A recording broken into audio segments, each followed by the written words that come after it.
how to do a basic repair on a guitar lead. Some of the symptoms that could make this repair necessary are a crackling or buzzing sound when you move the lead. The signal cuts in and out when you move the lead. The lead could be completely dead. The lead could be dead but with a loud buzzing. The most common reason for leads to fail is constant bending in a small area, such as where you plug into your equipment or where the lead comes out of the guitar. Another cause of this issue can be when people pull the leads out of the guitar or out of their equipment by the lead itself rather than getting hold of the plug. The tools you'll need to do this job are a soldering iron, a penknife or a wire stripper, a pair of wire cutters, some solder and a pair of pliers. You'll also need a new jack plug. The choice of jack plugs is massive, but in this case I've chosen one which matches the existing one. The first thing we need to do is remove the old jack plug and the damaged wire.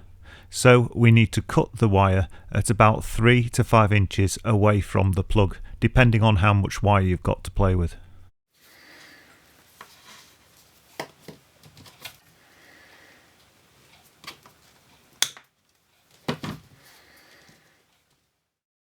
The next thing we need to do is prepare the wire to fit the new plug to.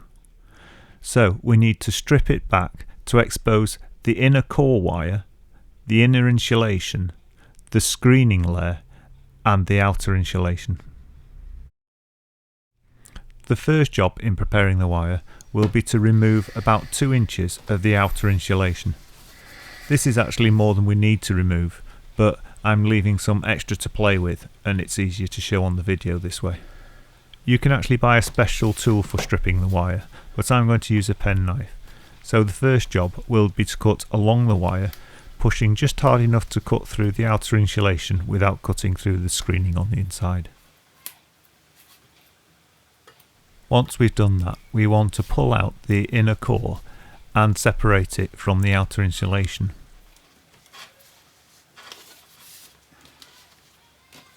Then cut off the outer insulation, either with a pair of scissors or with a pair of wire cutters. It's not essential, but it's a good idea to clean up the cut where you've cut off the outer insulation and round it off nicely so that the finished product looks better.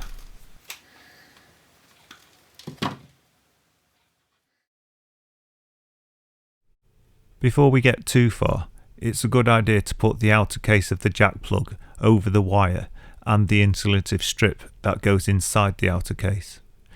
These need to be done well before you're ready to solder the plug into place, so it's a good idea to do it early and then you won't forget.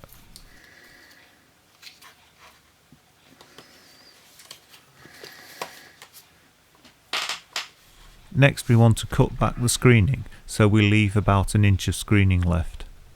To do this we need to unweave the screening and thread out the central core so that we can isolate the screening from the core.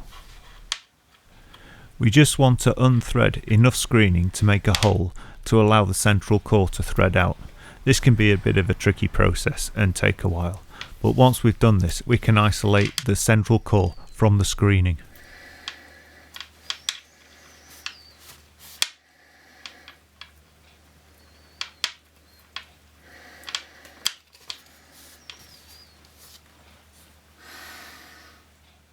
Now we need to twist the screening until it's tidy so that we don't have any loose bits of copper wire which could get in the way later. Once we've twisted the screening good and tight, it'll be easier to cut as well, so we can get the screening to a manageable length ready for soldering.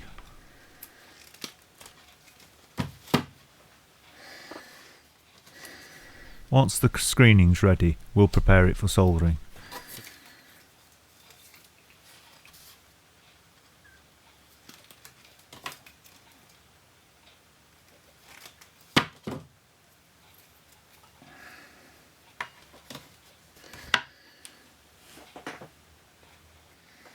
The first thing to do then is to heat up the soldering iron and put a little bit of solder on the bit. This will allow decent heat contact between the soldering iron and the wire. Then we just put the soldering iron against the wire and allow the heat to transfer from the soldering iron to the wire. We can then put a little more solder between the soldering iron and the wire. This should then theoretically be sucked up by the wire. If you then remove the soldering iron, the solder should go hard on the wire.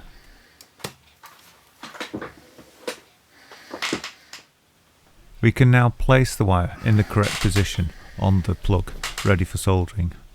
Once it's there, you should be able to apply heat to the solder that's already on the wire. It'll go soft again. Then remove the soldering iron and theoretically it should stay in place.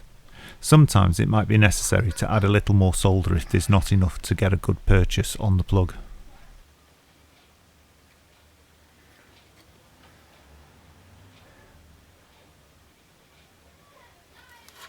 The next thing to do is to clamp down the outer case of the cable to the plug.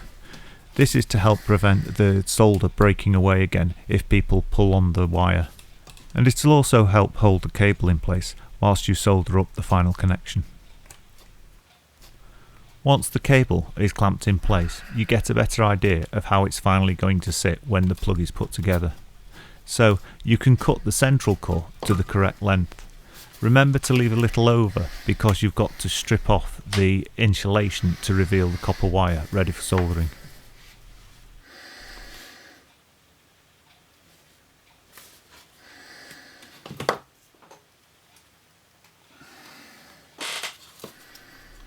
Now you need to strip off some of the insulation so you can reveal that central core. This is done by running the penknife round the outside, so you're just cutting through the insulation without cutting through the wire, and then just peel back the insulation. Otherwise you can use a wire stripper. You need to strip back just enough of the insulation to allow you to solder the central core wire to the positive terminal on the plug. Sometimes it's essential to melt some solder onto the wire in the same way we did with the screening.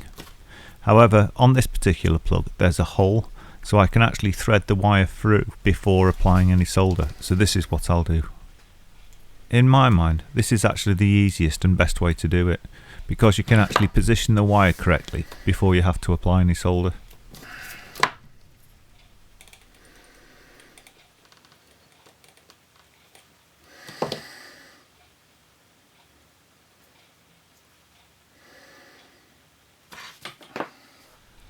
I'm going to use the weight of the wire cutters to hold the cable and plug in place to make it easier for me to solder it.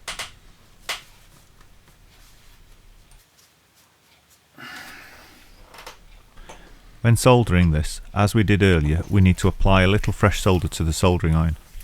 Then we hold this to the wire and the joint, allowing it to heat up a little. Then apply a little more solder to that area until it melts and sinks in.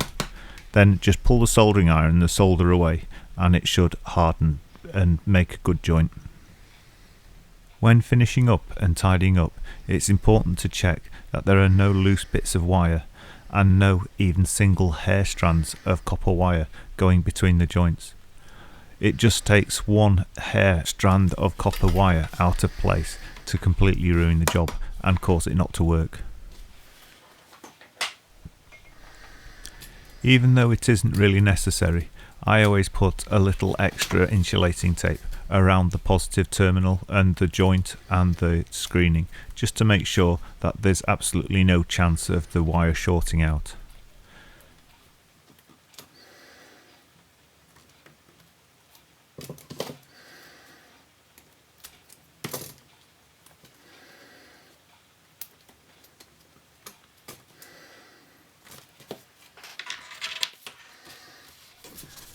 All that's left to do now then is to slide the insulation strip down to the plug and then the plug case and tighten it all up, and there you have the finished job.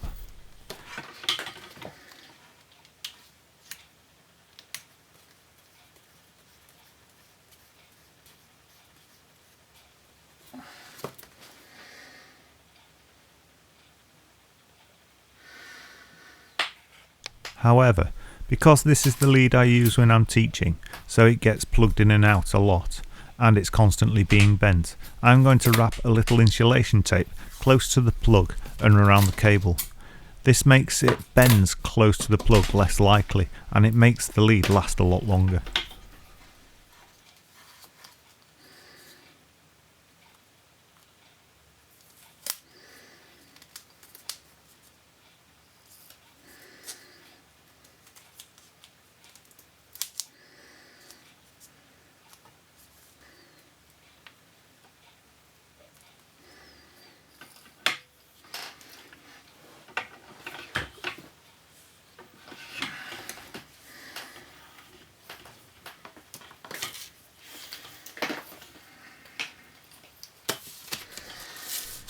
You can see here how just by putting a little insulation tape around the wire close to the plug, it causes the bend to be a lot less sharp, which means the wire is kept in better condition for longer.